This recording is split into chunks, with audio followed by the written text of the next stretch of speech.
Hello guys and welcome back to my channel. So in this video I will tell you that how to copy formulas without changing cell references in Microsoft Excel. So before starting this video, make sure to like this video and subscribe to my YouTube channel for more tips and tricks like this one.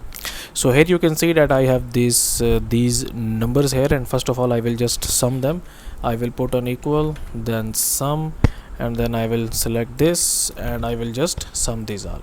Now if you want to basically copy this formula here, but you don't want to basically change these cell references here, you will right click on this and select copy. And let's suppose if you want to paste this formula into this cell, then from here you will not press Ctrl plus V. Instead you will press Ctrl Alt V, and this will open up the paste special box here, and in this paste you will select values, and then operation, basically you will select none and click on OK here.